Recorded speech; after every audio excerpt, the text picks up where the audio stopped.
Well, a woman is shot in an apparent road rage incident near downtown Billings. The 38-year-old victim is recovering in the hospital with what police are calling non-life-threatening injuries.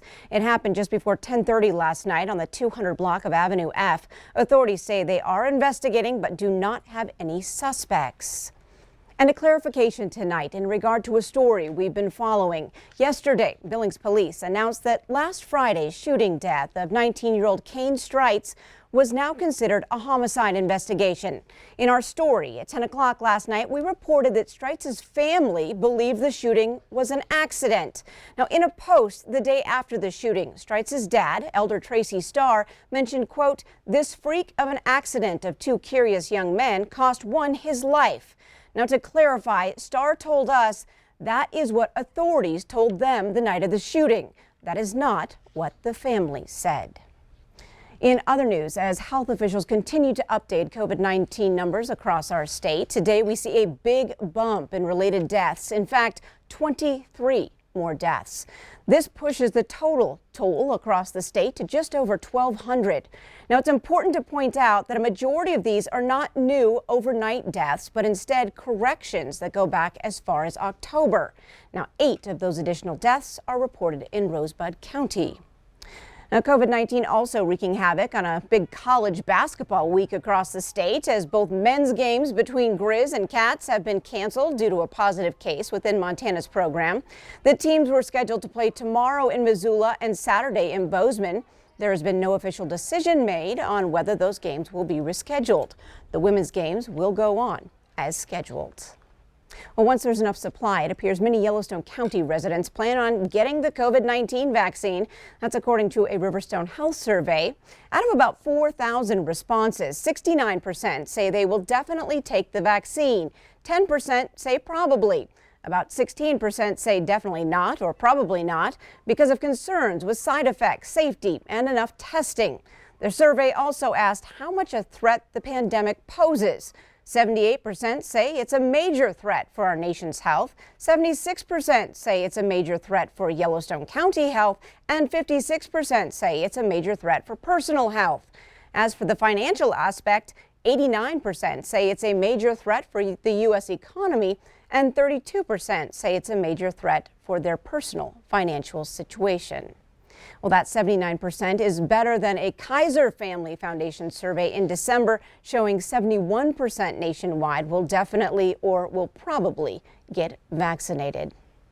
Well, today, President Biden laid out his agenda on climate change, another series of executive actions aimed at elevating climate as a top national security and foreign policy issue. Now, the president's plans are already getting opposition from members of Congress and the oil and gas industry. Natalie Brand reports.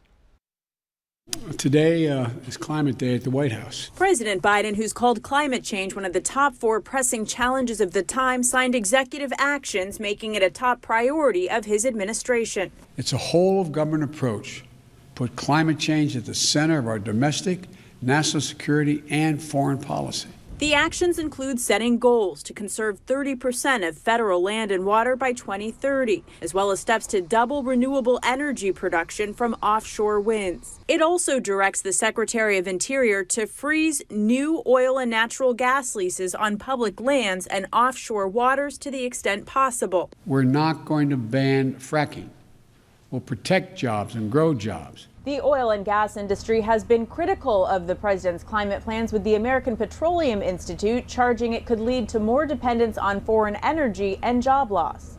Those concerns were echoed on Capitol Hill at the confirmation hearing for Energy Secretary nominee Jennifer Granholm. A long-term ban is going to cut revenues to New Mexico and Wyoming by hundreds of millions of dollars. The licenses that currently are operating are not going to be disrupted. Members of the president's climate team say their focus is on creating the jobs of the future. We can build that demand. We can actually grow significantly millions of clean energy jobs. On the foreign policy front, the president is planning to host a World Leaders Climate Summit on Earth Day. Natalie Brand, CBS News, the White House. President Biden's executive order banning new oil and gas leasing on federal lands and water is also drawing opposition from members of his own party. Today, a group of Texas Democratic Congress members sent the president a letter asking him to rescind the order, citing pandemic-related job and revenue loss. Up next on tonight's MTN 530 News on Q2, how do you know the information you consume and sometimes even share is legitimate? We'll dive deeper into credible sources with our latest news literacy story.